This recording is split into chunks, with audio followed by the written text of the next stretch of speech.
blood on a designer suit. That was Harper's first clue that her best friend's older brother wasn't just in the commercial real estate business. At 24, she had never been kissed. She never felt beautiful in her plus-size skin until a ruthless syndicate boss decided she was his only salvation. At 24 years old, Harper Miller was a woman defined by her quietness. She worked as an archivist at a dusty, low-lit historical society in Manhattan. She lived in a cramped Queens apartment and spent her Friday nights reading dog-eared romance novels. She was also a virgin. It wasn't by some grand pious design or religious vow.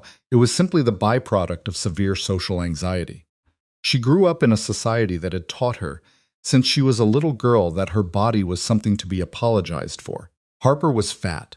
She carried her weight in a soft, round stomach, wide hips, and thick thighs. Over the years, she had fought a grueling war with her self-image. She eventually reached a fragile truce where she accepted her size 22 body, even if the rest of the dating world seemed entirely uninterested in it. She hid her curves beneath oversized cardigans and flowing skirts. She was desperate to remain invisible. The only person who refused to let Harper vanish was Lily Russo. Lily was Harper's polar opposite. She was loud, unapologetic, stick-thin, and dripping in new money. They had met in a freshman college seminar and bonded over a shared hatred of their professor. Lily was fiercely protective of Harper, but she was also painfully oblivious to the darker realities of her own family. She believed her older brother, Dominic, was just a highly successful venture capitalist. She thought he just happened to have a lot of gruff, scarred men working for him. "You are coming to the gala tonight, Harper, and I will not take no for an answer," Lily had declared that morning as she threw an expensive garment bag onto Harper's thrifted sofa. "I bought you something. Put it on, do your hair, and let a man buy you a drink for once in your life."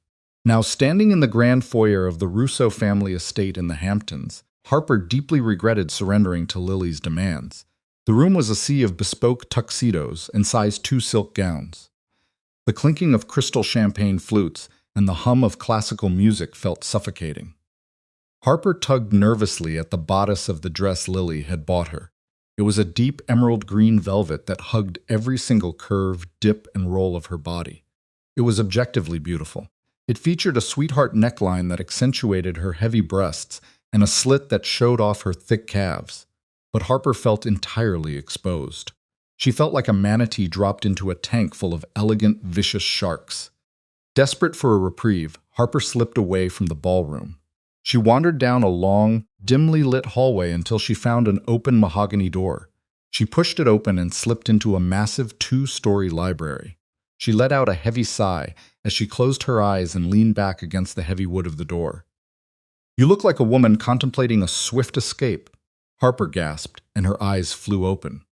Sitting in a wingback leather chair in the darkest corner of the room was Dominic Russo. Harper had only seen Lily's brother a handful of times in passing. He was 34, which was 10 years older than Lily, and he was entirely terrifying. Dominic was built like a freight train. He was broad-shouldered and heavily muscled beneath his tailored charcoal suit. He had sharp, aristocratic features and a hard jawline covered in dark stubble. His piercing obsidian eyes missed absolutely nothing. He didn't look like a venture capitalist. He looked like a predator resting between hunts. "I am sorry," Harper stammered, her cheeks burning hot. "I didn't mean to intrude, Mr. Russo. I was just trying to find a quiet place." Dominic stood up slowly. He picked up a crystal tumbler of amber liquid from the side table. As he stepped into the ambient glow of the fireplace, Harper's breath hitched. There were dark, wet, crimson smears across the knuckles of his right hand. A noticeable streak of blood stained the pristine white cuff of his dress shirt. He caught her staring at the blood. His expression didn't change, but his eyes darkened. He calmly picked up a linen napkin from a tray and wiped his knuckles. The stain on his cuff remained. "Business dispute," Dominic said. His voice was a low, gravelly baritone that sent an involuntary shiver down Harper's spine. "Nothing that concerns you, Harper." He knew her name. The realization sent a flutter through her stomach. "I will leave," she said softly as she turned to grab the brass doorknob. "Don't." The command was soft, but it held an undeniable weight. Dominic closed the distance between them, stopping just a few feet away. The scent of him enveloped her.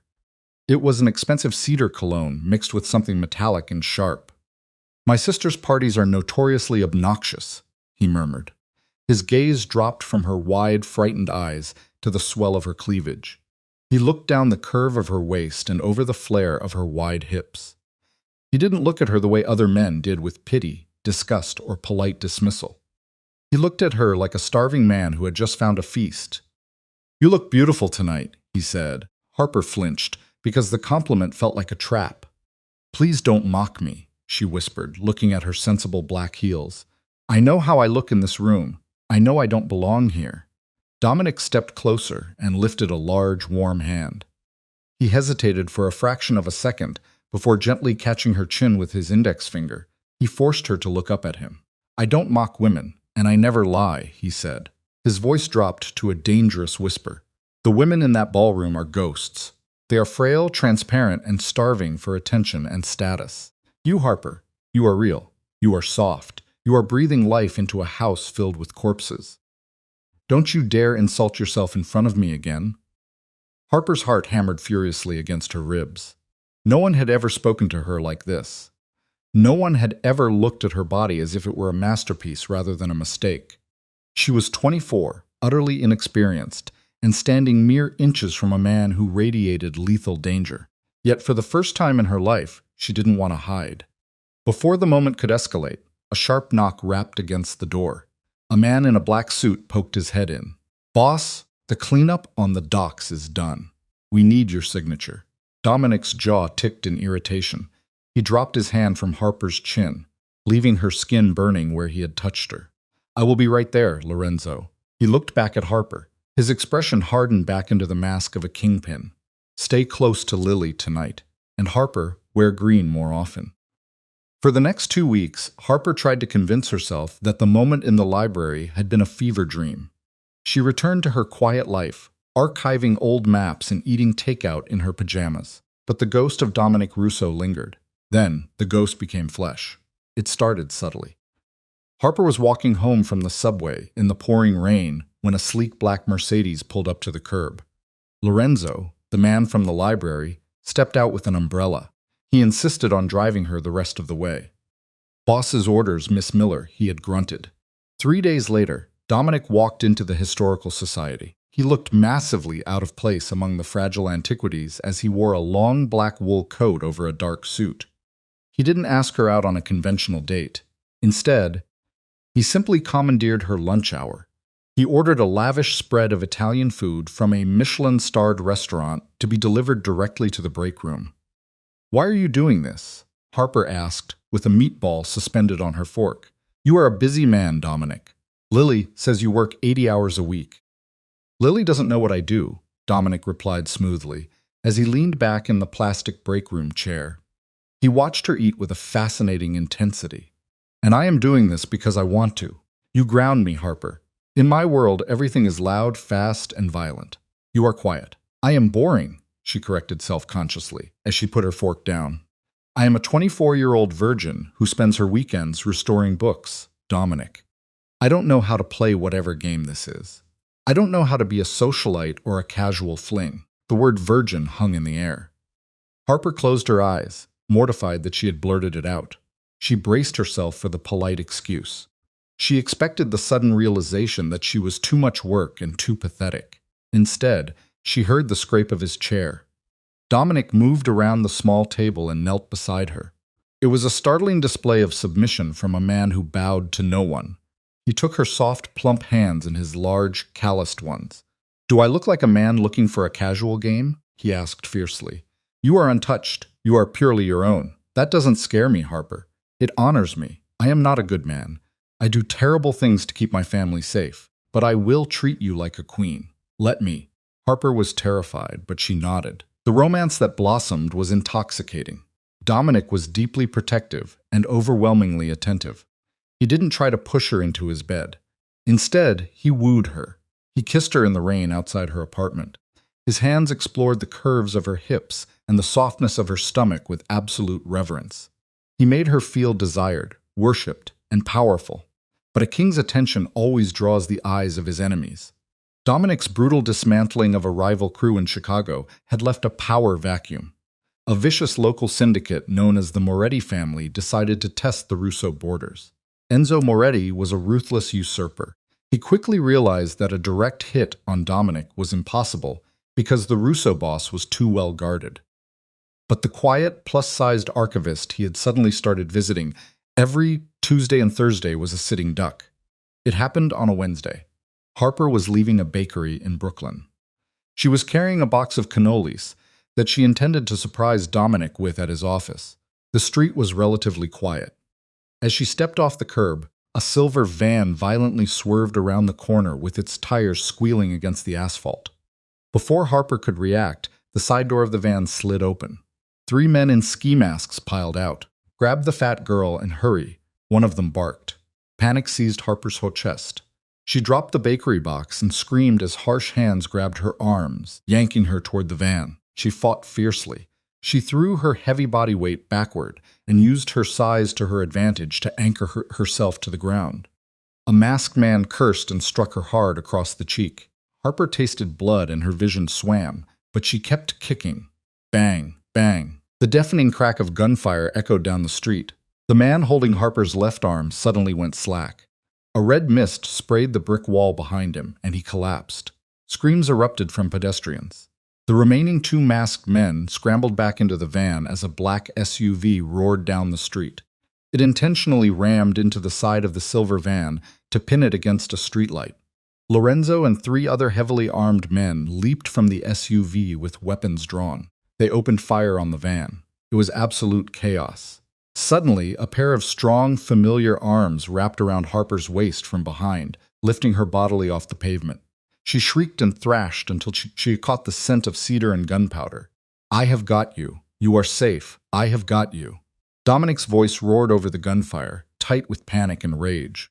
He shoved her into the back of a second armored town car that had arrived on the scene. He threw his own massive body over hers to shield her as the driver floored the accelerator. The car tore through the streets of Brooklyn and left a war zone behind them. Harper was hyperventilating with tears streaming down her face. Her cheek throbbed violently where she had been hit. Dominic pulled himself up and pulled her trembling body into his lap.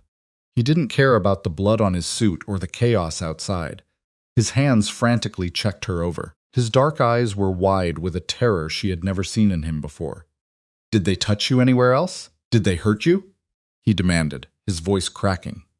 He gently touched her bruised cheek, and his expression twisted into something utterly demonic. "I will peel Enzo Moretti's skin from his bones. I will burn his entire bloodline to ashes."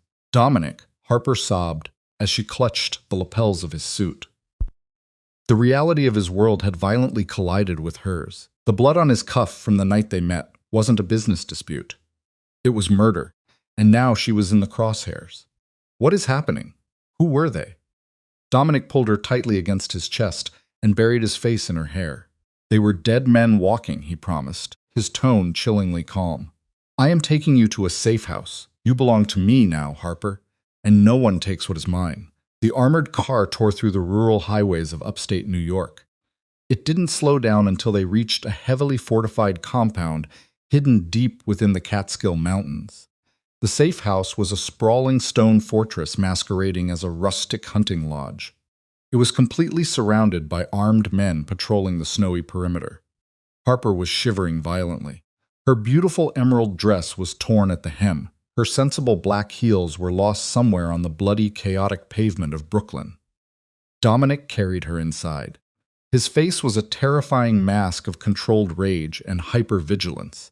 He bypassed the luxurious living room and carried her straight up the grand oak staircase into the master suite. He gently deposited her onto the edge of a massive king-sized bed. He immediately stepped into the ensuite bathroom and returned a moment later with a warm, damp cloth. Kneeling before her, he began to carefully wipe the dirt and dried blood from her bruised cheek. The fierce, untouchable syndicate boss was visibly trembling. "I failed you," Dominic whispered. His voice was jagged with a vulnerability that broke her heart. "I brought my violent world right to your doorstep. I am so deeply sorry, Harper." Harper took a slow, shaky breath. The immediate panic was receding, and it was replaced by a profound, agonizing confusion. Why me, Dominic? Enzo Moretti is a monster, but you have heavily armed guards, fortresses, and millions of dollars in resources. Why would he risk an all-out war in the streets in broad daylight just to grab a 24-year-old historical archivist? It doesn't make any logical sense. I am nobody. I am just me. Dominic stopped wiping her cheek. He let out a long, heavy sigh and dropped the stained cloth onto the mahogany nightstand. He sat on the edge of the mattress beside her, leaving a respectful distance. He ran a blood-stained hand through his dark hair, looking suddenly much older than his 34 years. Because you aren't just an archivist, Harper, Dominic said quietly, looking into her eyes. And you aren't just my weakness. You are a vault. Harper blinked, and her mind went completely blank. A vault? What are you talking about? Your mother, Dominic began, his tone shifting into something clinical, something rooted in real, dangerous history. You told me she died when you were young. You told me she was a quiet bookkeeper. She was, Harper said defensively, crossing her arms over her soft stomach. She worked for a small construction firm in Queens. She worked for a front, Dominic corrected gently, his voice low. Your mother was a ghost accountant, and she didn't just work for anyone. Harper. She worked directly under John Gotti and the upper echelon of the Gambino crime family in the late 80s and early 90s. When Sammy the Bull Gravano turned state's evidence, the entire New York underworld panicked. Federal indictments were flying. During that chaos, millions of dollars of syndicate money vanished. It was always an urban legend that one brilliant bookkeeper managed to skim a fortune from the Gambinos. She hid the offshore routing numbers before disappearing into complete obscurity. Harper's heart hammered against her ribs like a trapped bird. The room spun wildly. John Gotti? The Gambino family? You are talking about real life, Dominic. That is true crime. That is federal history. My mother baked me chocolate chip cookies. She bought me my very first romance novel. She couldn't have been involved in that. People contain multitudes, Harper. They wear masks to survive, Dominic said softly. Enzo Moretti recently acquired a dying mobster's journals. He connected the historical dots. He discovered your mother's real identity. He believes that before she died, she passed the location of that missing Gambino fortune down to you. He didn't want to kidnap you just to hurt me. He wanted to kidnap you to torture those routing numbers out of you. Harper felt violently sick. She stood up and paced the thick Persian rug. Her entire life was a carefully constructed lie. The poverty, the cramped apartment, and the endless financial struggles. It was all a brilliant, desperate cover. I don't have it, she cried out, tears of absolute frustration spilling over her eyelashes. I don't have any hidden money. I archive dusty historical maps. I don't know anything about the Gambino family or stolen mob millions. I know, Dominic said, standing up and pulling her tightly into his chest. He wrapped his massive arms around her soft, trembling body, anchoring her to reality. I know you don't. But Enzo will never believe that, which means I have to end him before he can try to take you again. That night, the terrifying reality of her new situation settled deep into Harper's bones. She was hunted. She was a high-value target. As she stood in the opulent bathroom, looking at her reflection in the mirror, she felt a profound internal shift. The girl who desperately hid her heavy body beneath oversized cardigans felt distant, like a stranger. She was a survivor. She had fought back against armed men. She had captured the heart of a powerful Mafia king. When she walked back into the bedroom, bathed in the warm, flickering glow of the fireplace, Dominic was standing by the window, staring out at the falling snow. He had showered and dressed in soft gray sweatpants and a simple black t-shirt that stretched tightly over his muscular frame.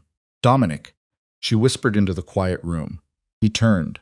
Harper let the silk robe slip from her shoulders, pooling gracefully at her feet.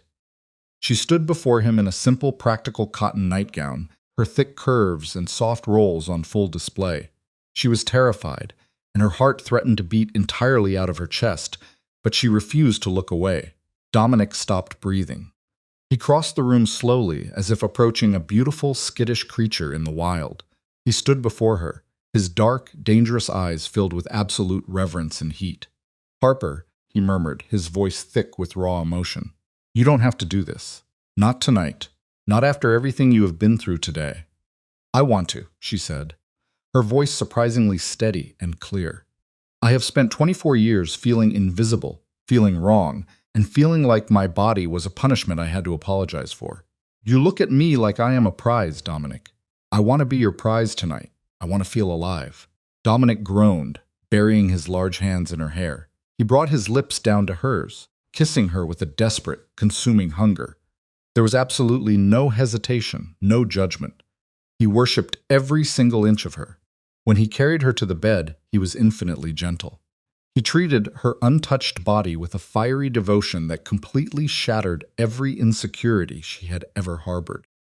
For the first time in her life, Harper felt entirely beautiful. She lost her virginity, not to an awkward, nervous college boy, but to a hardened, lethal mafia boss who treated her like she was the only woman on the entire earth. The fragile peace of the mountain safe house lasted exactly 48 hours. It was shortly after dawn on Friday when the blaring proximity alarms shrieked through the compound. Harper bolted upright in bed, clutching the heavy-down comforter to her chest in sheer panic. Dominic was already moving. His lethally graceful body rolled out of bed and threw on dark tactical gear with terrifying, practiced efficiency. "Stay away from the windows," he commanded sharply, tossing her a pair of sweatpants and a heavy wool sweater. Enzo found us. He brought a small army. Outside, the deafening roar of automatic gunfire shattered the quiet morning. Harper scrambled into the clothes, her hands shaking violently. She could hear Lorenzo aggressively shouting orders in the hallway.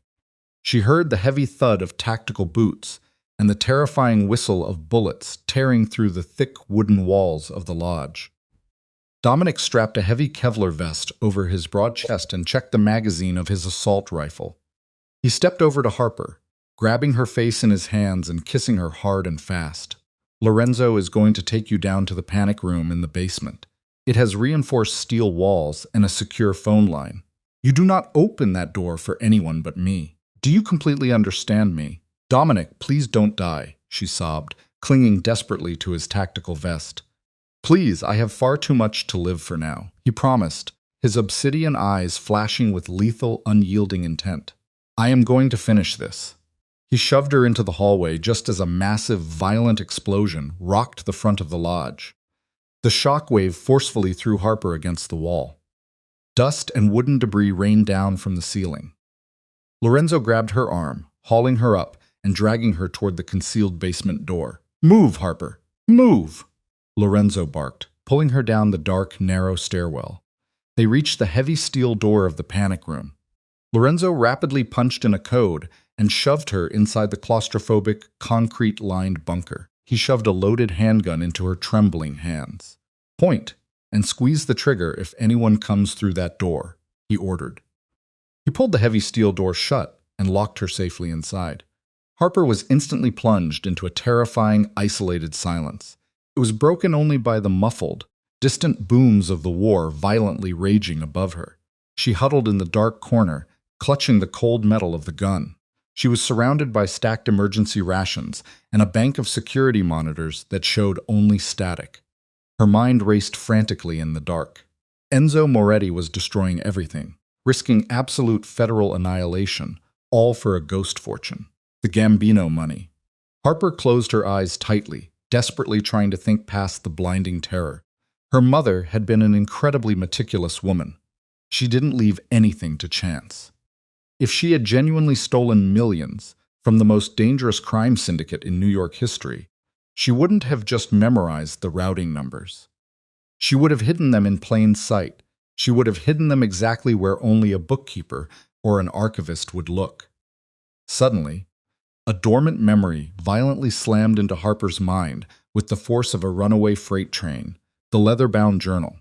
When Harper was 10 years old, her mother had given her a beautifully preserved, antique, leather-bound copy of The Count of Monte Cristo. It was heavily annotated in her mother's neat, incredibly precise handwriting. Harper had always thought they were just academic notes on the classic literature. But the numbers, the margins were heavily filled with long, seemingly random strings of digits that her mother had laughingly claimed were library cataloging codes she was practicing for work. It was the ledger. Harper gasped out loud, dropping the gun onto the concrete floor. She had proudly donated that specific book to the Historical Society's Rare Collections vault 3 years ago. She thought it was a beautiful, fitting tribute to her late mother. It was sitting in a highly secure, climate-controlled lockbox in Manhattan right now. A massive, violent shudder rocked the panic room. The steel door groaned violently. Harper screamed, scrambling backward as the locking mechanism began to spark and smoke. Someone was actively using a blowtorch on the heavy exterior hinges. Minutes dragged like agonizing hours as the thick metal glowed a furious, molten orange. Finally, the heavy steel hinges gave way with a sickening crack. The door crashed inward, kicking up a thick, choking cloud of concrete dust. Harper raised the gun, her hands trembling violently. Hot tears were streaming down her pale face. Through the thick smoke, a tall figure stepped into the room. It wasn't Enzo Moretti. It was Dominic. He was covered in dirt and blood. His face was streaked with dark soot, and his breathing was incredibly heavy and ragged. He looked like a terrifying demon straight out of hell. But to Harper, he was an absolute angel. He immediately dropped his weapon and fell to his knees, pulling her tightly into his arms. "It is over," he gasped, burying his face deep into her neck. "Enzo is dead. The crew is completely handled. You are safe now." Harper sobbed loudly, dropping the gun and clinging to him with all her remaining strength. She buried her face in his blood-soaked vest, inhaling the intense scent of smoke, cedar, and survival. "Dominic," she choked out, her voice raw and broken. "I know where it is. The missing Gambino money.